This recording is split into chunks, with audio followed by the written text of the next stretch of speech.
المكتب التعاوني للدعوة والإرشاد وتوعية الجاليات بمحافظة ضرما. أعوذ بالله من الشيطان الرجيم. بسم الله الرحمن الرحيم. الحمد لله رب العالمين والصلاة والسلام على رسوله النبي الكريم وعلى آله وصحبه أجمعين. أما بعد. ബഹുമാനമുള്ള സത്യവിശ്വാസികളെ, സത്യവിശ്വാസിനികളെ, അള്ളാഹുവിൻ്റെ മഹത്തായ അനുഗ്രഹം കൊണ്ട് ഹിജ്റ വർഷത്തിലെ മറ്റൊരു വർഷം കൂടി അഥവാ 1438 നാം പ്രവേശിക്കുകയാണ്. ഈ സന്ദർഭത്തിൽ പരിശുദ്ധ ഇസ്ലാമിൻ്റെ ഈ ഒരു പുതിയ വർഷം ആരംഭിക്കുമ്പോൾ ഒരു സത്യവിശ്വാസി ചിന്തിക്കേണ്ട ചില കാര്യങ്ങളെ വളരെ സംക്ഷിപ്തമായി നിങ്ങളെ അറിയിക്കുകയും അതോടനുബന്ധിച്ച് ചില കാര്യങ്ങൾ പറയുകയും ചെയ്യുക എന്നതാണ് ഞാൻ ഉദ്ദേശിക്കുന്നത്. നമുക്കറിയാം, നാം പലപ്പോഴും മനസ്സിലാക്കിയതുപോലെ നമ്മളെല്ലാവരും പറയാറുള്ളതാണ്, ഒരു പുതിയ വർഷം ആരംഭിക്കുമ്പോൾ നാം പറയും നമുക്കൊരു വയസ്സ് കൂടി എന്ന് പറയാറുണ്ട്. ശരിക്ക് സത്യവിശ്വാസിയെ സംബന്ധിച്ചിടത്തോളം ചിന്തിക്കുകയും ആലോചിക്കുകയും ചെയ്യേണ്ട അവസരമാണിത്, സമയമാണിത്, സാഹചര്യമാണിത്. എന്തുകൊണ്ടെന്നാൽ അള്ളാഹു റബ്ബ് സുബ്ഹാനഹു വ തആല ഒരു മനുഷ്യന് അല്ലെങ്കിൽ ഒരു ജീവിക്ക് നൽകിയ ആയുസ് അത് ഒരുപക്ഷെ 25, 30, 50, 40, 60 എത്രയോ ആയിരിക്കാം. യഥാർത്ഥത്തിൽ ഒരു സത്യവിശ്വാസിയെ സംബന്ധിച്ചിടത്തോളം അള്ളാഹു റബ്ബ് തആല കണക്കാക്കിയ വയസ്സിൽ നിന്ന് 1 കുറഞ്ഞിരിക്കുകയാണ്. യഥാർത്ഥത്തിൽ എനിക്ക് വയസ്സ് കൂടിയിരിക്കുകയല്ല ചെയ്തിരിക്കുന്നത്, മറിച്ച് അള്ളാഹു കണക്കാക്കിയ വയസ്സിൽ നിന്ന് 1 കുറഞ്ഞിരിക്കുന്നു എന്നതാണ് യാഥാർത്ഥ്യം. ഇങ്ങനെ അള്ളാഹു കണക്കാക്കിയ ഓരോ വർഷവും നമ്മിൽ നിന്ന് വിട പറയുമ്പോൾ നാം ചിന്തിക്കേണ്ട ചില കാര്യങ്ങളാണ് ആദ്യമായി ഞാൻ ഉണർത്തുന്നത്.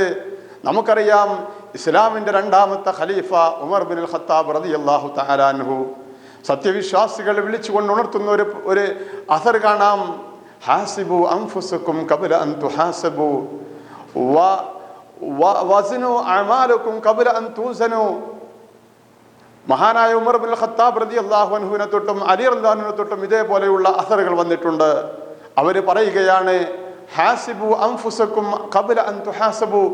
ഇത്തരം ദിവസങ്ങൾ സമാഗതമാകുമ്പോൾ ഒരു വർഷം എന്നിൽ നിന്നിതാ, ഒരു ആയുസ് കാലം, ഒരു വർഷത്തെ ആയുസ് കാലം എന്നിൽ നിന്നിതാ വിട പറഞ്ഞിരിക്കുന്നു. ഈ സമയത്ത് ഞാൻ എൻ്റെ നെഞ്ചത്ത് കൈവച്ചുകൊണ്ട് ചിന്തിക്കട്ടെ, ഒരു വർഷം ഞാൻ എന്താണ് ചെയ്തത് എന്ന്. അള്ളാഹുവിന് വേണ്ടി മാത്രം ഇബാദത്ത് ചെയ്യാൻ വേണ്ടി സൃഷ്ടിക്കപ്പെട്ട മനുഷ്യർ അള്ളാഹുവിന് വേണ്ടി എത്ര മണിക്കൂറാണ്, എത്ര ദിവസങ്ങളാണ്, എത്ര ആഴ്ചകളാണ്, എത്ര മാസമാണ് അള്ളാഹുവിന് വേണ്ടി ഒരു വർഷത്തിൽ ഇബാദത്ത് ചെയ്തത് എന്ന് പരിശോധിക്കുവാൻ ഉള്ള അവസരമാണിത്. അങ്ങനെ നാം ഇവിടെ വെച്ചുകൊണ്ട് പരിശോധിക്കുകയാണെങ്കിൽ ഖബ്ല അൻ തുഹാസബു എന്നാണ് അദ്ദേഹം തന്നെ പറഞ്ഞത്. അഥവാ നാളെയുടെ ലോകത്തൊരു പരിശോധന വരാനിരിക്കുന്നു, ഒരു ചോദ്യമുണ്ട്, അവിടെ ഒരു മീസാനും അതുപോലെ തന്നെ അവിടെ ഒരു സിറാത്തുമുണ്ട്.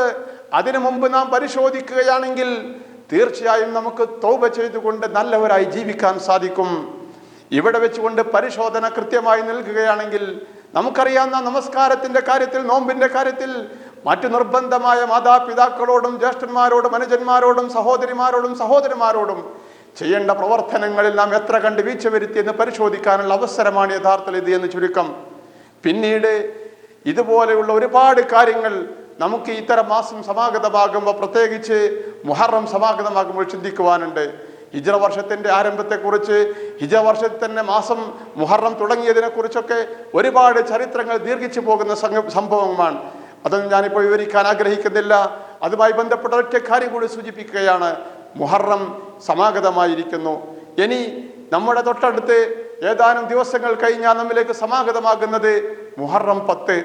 നമുക്കറിയാം, പ്രവാചക ശ്രേഷ്ഠൻ മുഹമ്മദ് സ്വല്ലല്ലാഹു അലൈഹി വസല്ലമ തങ്ങൾ മദീനയിലെ യഹൂദന്മാരെ കണ്ടു മുഹറം 10 നോമ്പനുഷ്ഠിക്കുന്നവരായി.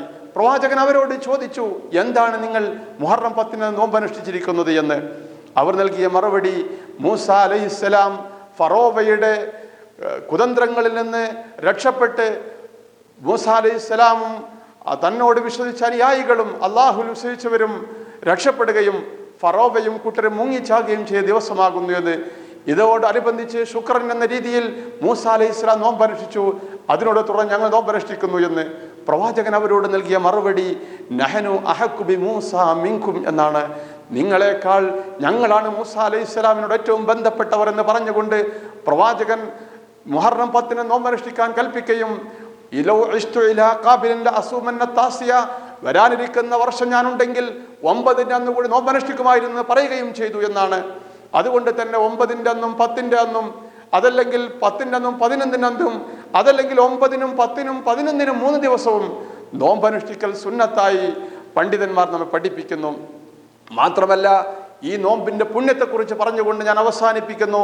നമുക്കറിയാം, അള്ളാഹുവിന്റെ മാർഗത്തിൽ ആരെങ്കിലും ഒരു ദിവസം നോമ്പനുഷ്ഠിച്ചാൽ 70 വർഷം നരകത്തിൽ നിന്ന്, 70 വർഷത്തെ വൈദൂരം നരകത്തിൽ നിന്ന് അവനെ വിദൂരത്താക്കുമെന്ന് സ്വഹീഹായ ഹദീസിൽ വന്നിട്ടുണ്ട്. എന്നാൽ മുഹറം 10 അന്ന് ഒരൊറ്റ ദിവസത്തെ നോമ്പ് കൊണ്ട് അള്ളാഹു റബ്ബ് സുബ്ഹാനഹു വ തആല കഴിഞ്ഞു പോയ ഒരു വർഷത്തെ പാപങ്ങൾ പൊറുക്കുമെന്നാണ്. അതുകൊണ്ട് വളരെ അധികം പുണ്യമുള്ള ഒരു കർമ്മമാണ് മുഹറം 10 നോമ്പ് എന്ന് നാം ശ്രദ്ധിക്കുക. അള്ളാഹു റബ്ബ് സുബ്ഹാനഹു വ തആല ഇത്തരം ദിവസങ്ങളെ നാം അള്ളാഹുവും പ്രവാചകനും പറഞ്ഞ രൂപത്തിൽ ആദരിക്കുകയും അതിൽ ആ പ്രവാചകൻ പഠിപ്പിച്ച കർമ്മങ്ങൾ ചെയ്യുകയും, ഇതിൽ ചില ആളുകളൊക്കെ ഹസൻ ഹുസൈനെയും പുകഴ്ത്തി ബിദ്അത്തുകൾ ചെയ്തുകൊണ്ട് ഒരുപാട് കാര്യങ്ങൾ, പ്രത്യേകിച്ച് ഹസൻ റളിയല്ലാഹുവിന്റെ ആണ്ട് നേർച്ച വരെ നടത്തുന്നവരുണ്ട്. അവർക്ക് പ്രവാചകനെ കുറിച്ചോ അല്ലെങ്കിൽ സിദ്ദീഖ് റളിയല്ലാഹുവിനെ കുറിച്ചോ ഉമർ റളിയല്ലാഹുവിനെ കുറിച്ചോ അതല്ലെങ്കിൽ മുൻകാലത്തുള്ള മറ്റ് സഹാബത്തൊക്കെ എന്തിനു ചെയ്തു, അല്ലെങ്കിൽ സലഫ് സാലികൾ എന്ത് പഠിപ്പിച്ചു എന്നോ അറിഞ്ഞുകൂടാത്തവരാണ്. ഇത്തരം വേണ്ടാവൃത്തികളിൽ നിന്ന് മാറുന്നതുകൊണ്ട് പ്രവാചകൻ പഠിപ്പിച്ച കാര്യങ്ങൾ ചെയ്യാൻ വേണ്ടി അവസരം കണ്ടെത്തണം. അള്ളാഹു സൽക്കർമ്മങ്ങളെ കൊണ്ട് ജീവിതത്തെ ധന്യമാക്കാൻ നമുക്ക് തൗഫീഖ് നൽകുമാറാവട്ടെ. വആഖിറു ദഅവാനാ അൽഹംദുലില്ലാഹി റബ്ബിൽ ആലമീൻ. വസ്സലാമു അലൈക്കും വറഹ്മത്തുള്ളാഹി വബറകാതുഹു. وقف العطاء التابع للمكتب التعاوني للدعوة والإرشاد وتوعية الجاليات في محافظة ضرما. حياة لا تنقطع.